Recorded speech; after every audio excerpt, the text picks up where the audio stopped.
Where would you guys like to go? I say we just leave and Yeah, probably don't. we got some info. I don't feel great with just the sheer amount of people that are in here about causing any sort of combat. Same. Yeah. Too many I peeps. think we probably either cut across the river and go to. I just had the map up too. So What other buildings were in this area when we came in? I know the keep was to the north, but you mentioned a couple other things. What else was in this general vicinity? There was a stable that was on the east side, Okay. just as you had walked in, so you guys had passed by it. And then there was this building in front of you is a bunch of different things as well. all right, so I say we either cut across the river and make it to Summit Hall, or we follow their intended plan of taking us up to the stone bridge and we go to Belliard. But I have a bad feeling about Belliard. If that's where they wanted us to go, doing what they want seemed This is very true. counterproductive. Not necessarily, but I get your point. But trekking through the hills to get to Summit Hall might not be a bad idea. Talk to some of the knights, maybe get some more info. I agree with that. This is a strange place, but we're not. I don't know what we're doing. Yeah, I don't think we want to get into too much shit on this one right now. No, they don't seem the type to talk about Twilight. I kind of figured rally around this bitch, but nobody wants to talk. I mean, nobody. We talked to one person, but I'm afraid to bring it up at this point. Yeah, I think we take our win where we got it, and we kind of. What about the water? Should we ask somebody real quick about the river? Hey, what happened to the river? How do you drop that, Drogan? I don't know. I feel like we. I feel like mission accomplished. All right, let's do it. Let's go to the Summit Hall. Cross the river and then to Summit Hall. As you guys leave Riverguard Keep, Arendor, you can hover there for a few more minutes while they make their way in the hawk form. Well, the hawk is the familiar. Yeah, I know. Sorry, I said form, but I meant more you looking through its eyes. Mm-hmm. So you can spend a couple more minutes while they're walking towards you, really. I guess without any context, somebody finally leaves the keep with a letter. He goes down the steps into where the water is and hands it to a boatman, and the boatman takes it and almost immediately leaves and starts to head north. Okay. Should we chase that boat? I'm going to... Basically, I'm telling the hawk kind of follow the letter, not just the boat, and I'll wait for the guys to come out. And so a few minutes later, it's not like you were too far away. A couple minutes later, they would make their way towards you. The hawk is gone out of your range at this point. Obviously, he's following the boat. Yep, I figured. I'll kind of wait until they make it to me before I start making it known where I'm at. I don't know who's still looking from the keep. Fair enough. Let's just draw in the dirt. Should we follow that Harper, or should we just exit? That's the question. Kellis. Should we follow Kellis? Is he the one who left, or was it just a random? I mean, we don't know.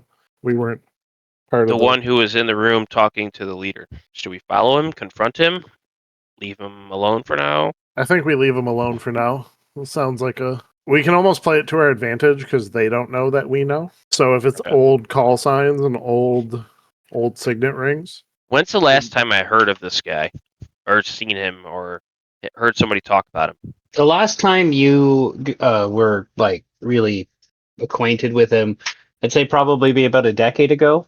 The last time you heard of him, that depends on how up to date you are with Harper gossip, I guess, because he loves to gossip. So if you're into the gossip, you would have heard about him probably a few months ago because he probably would have had something circulating. So not that long ago. Okay. But you actually talking to him, and you know what I mean, spending time with him, that was probably about a decade. I'm just trying to think of the timeline for when he may have started working with these guys and giving them Harper signals, call signs, that kind of stuff, and actually let it, Yeah. I mean, he still is technically Harper. You know that. Right. No, I get that. I'm just wondering has he been feeding these guys stuff for years? That's a great question. Yeah. You think it's worth tracking him down? I'm just trying to figure out, is he playing both sides? Is he trying to get info for the Harpers, or has he totally just turned because this is like the new chic? Like, is he just going like, this is the way the world's going, so I'm going to join up with these guys? Has he been feeding these guys info for a long time? Or is he doing a job that we don't Or is know he about? working for the Harpers trying to get info, right? I missed it. Did he leave? Did he go a different way? He looks like he's about to walk away from us, or he has walked away from us. That is true. Blowing his cover might be bad. So don't blow his cover. Got it. Okay, I guess we can leave. Spy on him with the hawk, or leave. Well, we can't communicate with Arendor. True. To tell him to spy on him with the hawk. Otherwise, I would. But I might actually have something for that. Hold on. Yeah, Remos, can you dive into his mind? Catch up. I have to be within 30 feet to activate it. I And missed him. Was he running away from us? There was like two things that went different directions, I think. But sorry, I thought we You do left. apologize. You guys have left. And when you caught up with Arendor let you know that somebody had couriered a letter, and they went north, and they went pretty fast after you guys left. Okay. Whatever you guys want to do with that is up to you, but that's what Arendor can confirm. Because Arendor wasn't in the building, he cannot confirm who is who. We don't even know. Yeah, I see. Wait, are they back with me now? Yeah, they would have. It wouldn't have taken very long, really. Yeah, so you guys know about him, the possibility of it being him. We can't confirm, but you were part of that, so you would know. Yeah, I have no idea. But there is a letter going north, and that may shed a lot of light on a lot of things if we want to try and catch up with that. We did come here for information. We should move quick. We want it, I'm all for it. Let's do it. but stealthily. We don't want to tip off in case he is an inside guy. So can we get out of sight and then charge? The guy who had the letter was he in the room with them? Would I know exactly who he was? Just an oddball guy. He wasn't who you guys ran Yeah, into. we don't know who it was, but we know that he did something. He went with a letter and then booked it. He's moving fast. Let's go. I mean, whoever he is, could be info. All right, that's what we're doing. Let's go track down a letter. Go track down a letter. Okay. You guys back into your little rafty boat and push off, I guess. What speed would you like to try and control this thing at? Because I know you don't want, are you going as quick as you can to try and catch him? Or are you taking it slower? As the assigned captain, we're going at medium pace. He's in an actual boat. We're in a raft. We're probably going to have to go... Yeah, we're going to have to... Yeah. Maybe medium pace out of here, and then once we get out into the water a little bit, we pick it up. It's fine, buddy. Sounds good to me. Okay. Yep. I'm not going to bore you with all the travel that has to take place, but I will let you know that you will have to take at least one sleep before you get there, or unless you want to try and push to catch up and risk exhaustion. And we sleep in shifts. He's got to sleep sure. too. He's not pushing. Yeah, we can sleep in shifts. You could certainly sleep in shifts. Yeah. And I say we probably sleep in shifts and try to keep a good pace. Are we going with the current or away from the current? You're with it right now because it's going the wrong way. Lovely. Okay.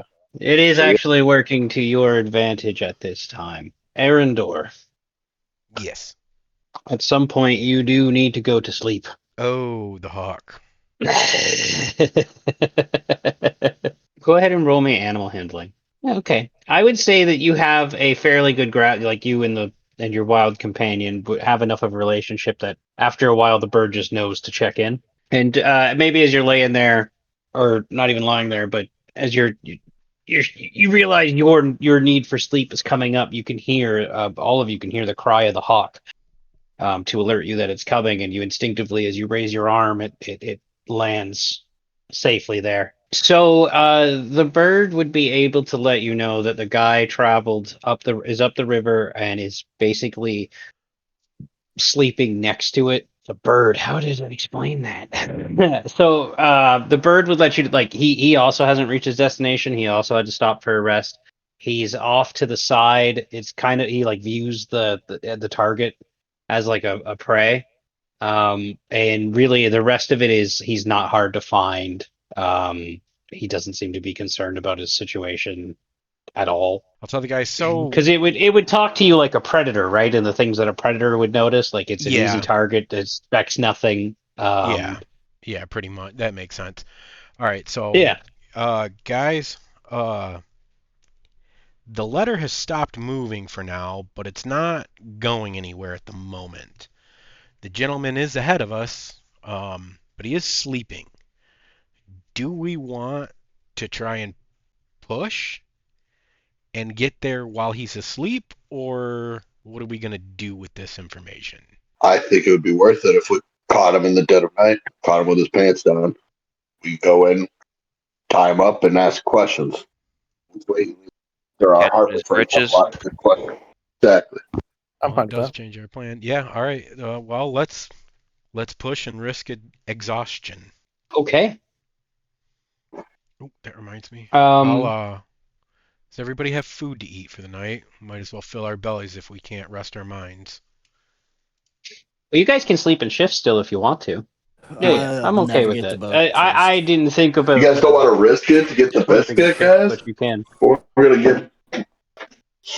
How about we can? You can keep traveling while sleeping in shifts. Technically, that's just not something that I considered, and is actually a very smart way to continue moving forward. The only problem is that whoever is I don't know what shifts you guys want to go in. You guys can let me know, but the person at the last shift is technically going to need to rest before they. I will take the last watch. I am the ever watchful one. Goblin Goose on first. The G connection. Well, I only need to rest for 4 hours to get a full night's sleep. That's right. Why don't I take the first? Roland, you can rest fully, and we'll all be fully rested. So me and you on the first? Is that what you're saying? You could do that. I'm gonna sleep the first, or rest, for 4 hours, and I'll be good for a whole nother day. You get the rest you need, little one. Yeah, so Goblin will stay up first, and then get the rest you need after that. Roland wants the last match. He's going to stubbornly take it to show his duty to his god. Sounds good to me. So, Arendor, you're going to sleep first? Yep. That way Roland can still rest. So you're laying on the raft looking up at the stars. The moon hangs low tonight. The silver light spilling across the water almost like a shining path. And as you're kind of admiring it for a moment, you feel your eyes grow very heavy. But instead of sleep, your awareness is drawn upward, as if the moon itself is pulling you into a dream. In the dream, the silver light becomes a vast field of fertile earth. And from that earth, 4 sprouts push upward, each glowing faintly with elemental power. The first one, glowing green, it bursts with vines and leaves. It creates forests and plains. One ripples like water, reflecting a moonlight on its surface. And then suddenly lakes, oceans, and springs are carved into the earth. One seems to stir and bend with the wind as if in an unseen storm, and as it lets out, currents start to pick up, and these pathways start to open up, these natural caverns and airways that exist to keep weather moving and the earth spinning, really. And then finally at the end, one just lays there almost like a little ember burning faintly with warmth. And with it out sprouts a raging fire that cuts through part of the forest, not all of it, just a bit of a chunk of it, and lets it die. And again, born from that is more new nature, more trees, different species of trees. And eventually you can see man turning to fire and learning to cook with it. And then a shadow just seems to fall across them. And a stone hand reaches out and crushes the green sprout. A tide of like black, icky water comes up and drowns the second one. And a storm of feathers rips the third, the one that was bending with the wind, apart. And finally, the flames of the little ember that you had seen burst and just overcome it with fire until nothing lays into ash. The earth itself, that was once very fertile and really sprouting with life, blackens and splits, turning the field into a wasteland. And finally, So I know you're a moon druid. Are you? I never asked you if you're particularly religious. I'm gonna have to go with Well, yeah, he would be. the moon almost seems to speak to you with a soft, comforting voice. She says, "The seeds of life were meant for golden fields, to heal and to grow. Now they lie in the hands of stone and flame, storm and tide. Find them before their corruption takes root, or all will wither." And with that, you wake up with cold dew on your skin, and the moonlight still shining on you, as if to remind you that the vision itself was very real. Now, Sorry, just trying to read about for this the before. rest of you who continue along your shifts and you make your way up the river, it takes several hours. I mean, actually, everybody would have had time to rest, I think, except for Roland. He said he was staying up, but he could have rested if he wanted to. Would you prefer to rest, or are you staying up to prove a point to your god? Yeah, no, actually, well, so I'll take the last bit of time to Get some rest, mofo. Oh, he is the ever vigilant one, and I am showing my duty before. Go ahead and roll me a con save, with advantage. If you mind helping me, I'm on my phone. Oh yes, sir. Of course. Thank you. I do forget when you're nice enough to. Well, usually I have power. This is new. So yeah, Good job, Roland. you actually you feel the weight of pulling an all-nighter just kind of hit you towards the end. And when you're sitting there and you're like, boy, like, I don't know, you can feel Helm's warmth run through you for a job well done. And it's like a great morning cup of coffee. You just That's shrug off that What's in your cup? that fatigue That's right. for at least a few more hours. And I still got sleep. I'm sorry? Well, not enough, but I got a few hours of sleep. Normally, you should see what they have us do when we're initiating. Stay up for days. Eventually, you guys, the bird starts to take off Arendor, and in your mind, you can hear it. We're approaching, and then you wait. Something's wrong. Predator, winged, big. And you can hear, and all of you eventually can see this giant winged creature swoop down. There's a sound of a scuffle. The hawk, Arendor, is trying to describe it for you, but basically the giant bird swoops in, attacks the man, picks up the letter, and leaves. And you guys watch as it flies up into the air and heads east. And as it's heading to the east, no, sorry, west. It's heading west. That's my fault. As it's heading Try to west, shoot it with my crossbow. you certainly. What's your crossbow's range? Not that far. Take a look. Light crossbow goes 80 to 320. 320. Ooh, yeah, shoot it? you could. It would be at disadvantage, but you could. Should I do it? He's your target. I'm not. Nobody? Yeah, go for it. If you think it'll stop him, if you think it'll just arm him, I mean, maybe we track the blood. That or I was thinking it might cause him to turn around and come back at us. Okay. If you want to, go ahead and roll an attack, sir. It's a disadvantage? It will be at disadvantage, yes. We'll try.